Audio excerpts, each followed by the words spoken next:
जय हिंद, जय भारत, वंदे मातरम। दोस्तों, इस वक्त मैं बोधगया में हूँ और बिल्कुल बोधगया में नगर पंचायत चुनाव बिल्कुल जोर तोर से चली हुई है। यहाँ बिल्कुल कांटों का ही टक्कर मुझे भी लग रहा है। मुझे तो लग रहा है कि ये कोई पंचायत या नगर पंचायत चुनाव नहीं है, बल्कि एक विधानसभा का चुनाव महसूस हो रहा है।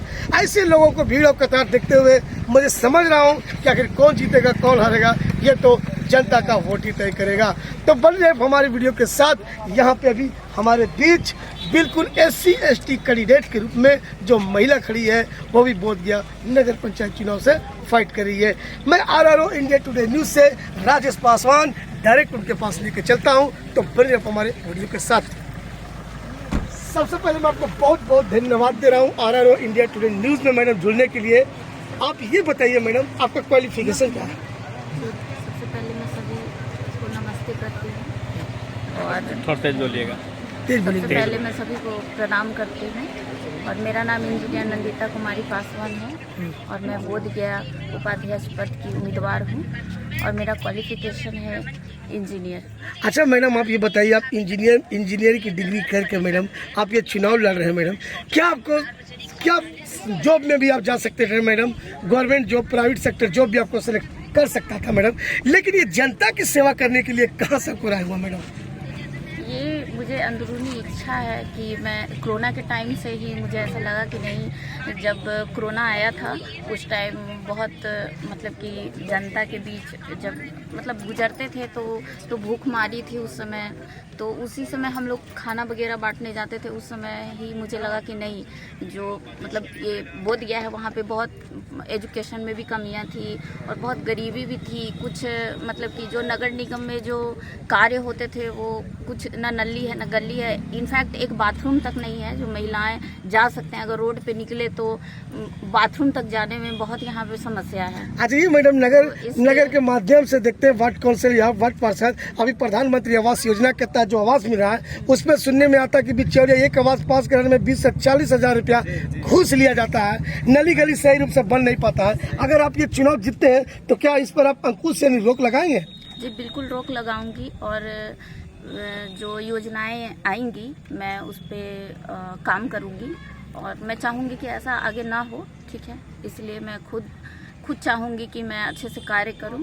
ठीक है, और जो घूस लेते थे ये सब तो मुझे नहीं पता। ठीक है, क्योंकि मैं उस कार्य में थी नहीं, लेकिन आगे ऐसा नहीं होगा। अच्छा ये बताइए सर, ये कैंडिडेट जो फाइट कर रही है, क्या सोच करके सर आपने जो महिला कैंडिडेट को आप खड़ा किए हैं, तो क्या आपको उम्मीद है कि महिला कैंडिडेट सही रूप से अगर जीत जाती है तो पब्लिक के लिए खड़ा सही होगी?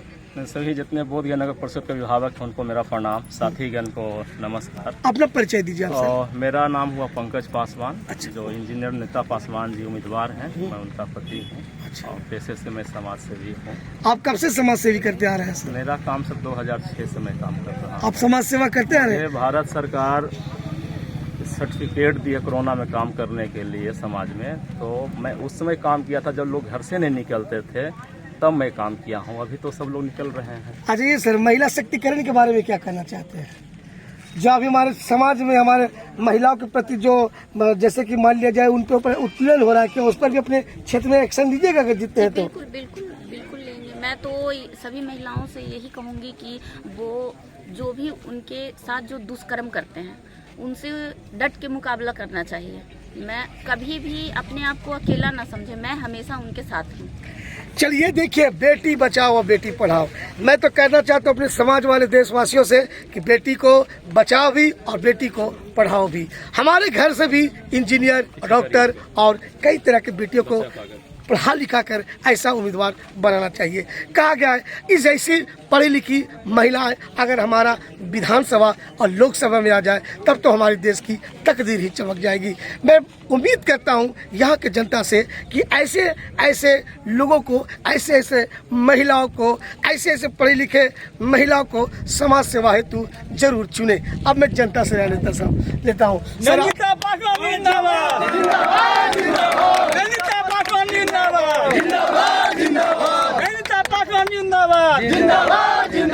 सर आप ये क्या कहना चाह रहे हैं? जो कैंडिडेट खड़ी है, अगर ये जीत जाती है तो क्या जनता के लिए, जनता के हित में काम करेगी? बिल्कुल काम करेगी। आप सर क्या कहना चाह रहे हैं?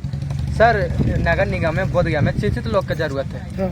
इसी बार भाभी को जिताएं, भारी मातों से जिताएं। भाभी के टक्कर में कोई नहीं है, नंदिता पासवान के टक्कर में अभी।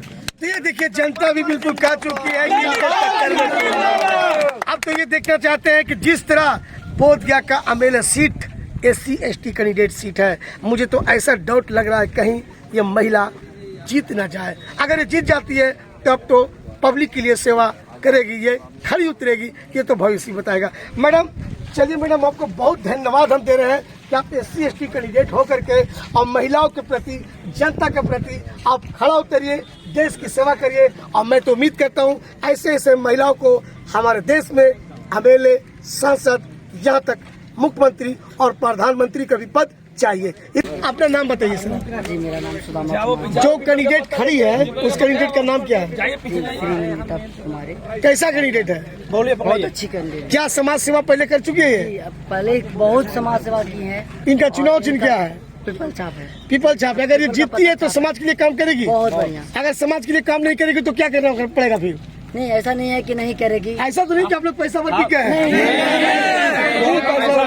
हम लोग बूथ के नागरिक में है, बूथ के नागरिक में गौतम बुद्ध ही पीपल के छाया में ही पवित्र है, तभी पीपल का पत्ता है। पवित्र ही पीपल के चलिए सर, आप क्या कहना चाहते हैं इस चुनाव मुद्दा के बारे में? क्या कहना चाहते हैं? मैं आपके चैनल के माध्यम से जितने आवाम यहाँ पे हैं उनको मैं बहुत बहुत धन्यवाद देना चाहता हूँ, क्योंकि वो अपने बहुमूल्य टाइम को दे करके और नंदिता जी के साथ कदम से कदम मिला करके चल रहे हैं।